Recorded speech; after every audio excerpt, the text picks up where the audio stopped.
You ever notice how a song can get totally stuck in your head for like days? Or how just the tone of someone's voice can change what they're saying completely?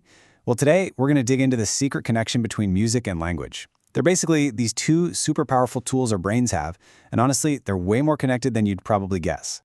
All right, so let's just jump right in with a question for you. What could your favorite song and, say, your group chat possibly have in common?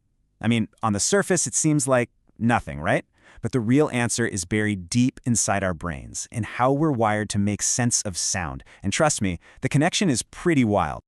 So here's a cool way to think about it. Music and language are kind of like cousins. Yeah, sound cousins. They don't look exactly the same, obviously, but if you look closely, you can see they share the same fundamental DNA. They both use sound to get ideas and feelings across, and they're built from the very same core components. Okay, let's break down one of those building blocks. Let's talk about pitch.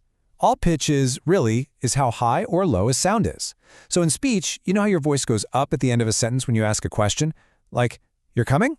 That's pitch. And in music, it's that same up and down movement of notes that creates a melody, one that can feel super happy or kinda sad.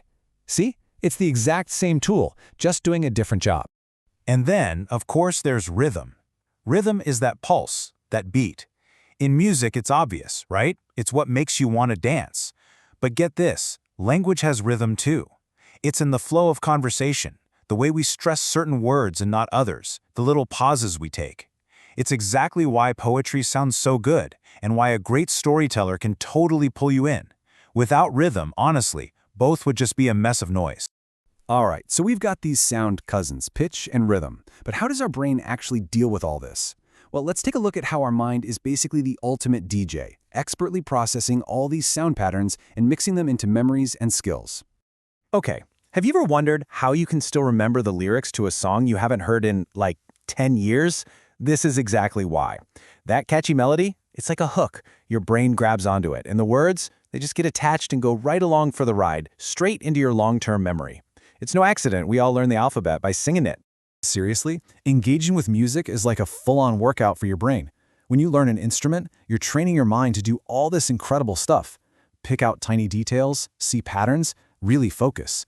And what's wild is that this strengthens the exact same parts of your brain that you use for language. You're giving key areas, like a spot called Broca's area, a serious workout, and that helps you both build sentences and understand music. So yeah, it's no surprise it helps with reading, writing, and just being a better listener.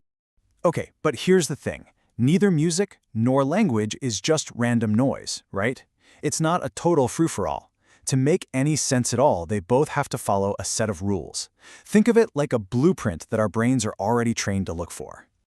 And this is where the connection gets super clear.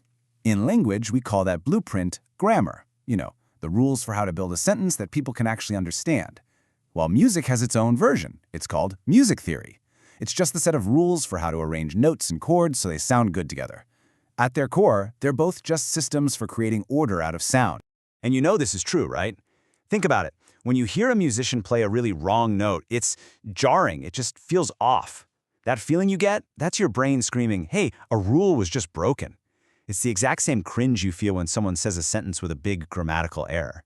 Our brains are just wired to notice when the pattern is broken. All right, so music and language share building blocks. They share rules. But what's the whole point? Why does any of this matter? Well, it all comes down to one thing: connection. It's all about sharing emotions and building communities. You know, people call music the universal language, and there's a really good reason for that. It can communicate feelings directly, no words needed. Like a fast song with bright, high notes can make you feel pumped up and happy. But a slow song in a minor key, that's just a certain combo of notes that sounds more somber, thoughtful, can completely change the vibe in a room. It's like a direct line to our emotions. And this power goes way beyond just you and your own feelings. When we share these sounds, we create bonds with other people. Just think about being in a crowd, singing along to a song with thousands of other fans. Or even just sitting with your friends, sharing stories and laughing. In those moments, you're creating this incredible, powerful sense of community. It's that feeling that you just belong. So when you boil it all down, music and language are these amazing tools for expression that every single one of us has.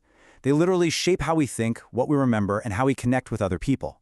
So I'll leave you with this question. These are your tools. How are you going to use them to express yourself?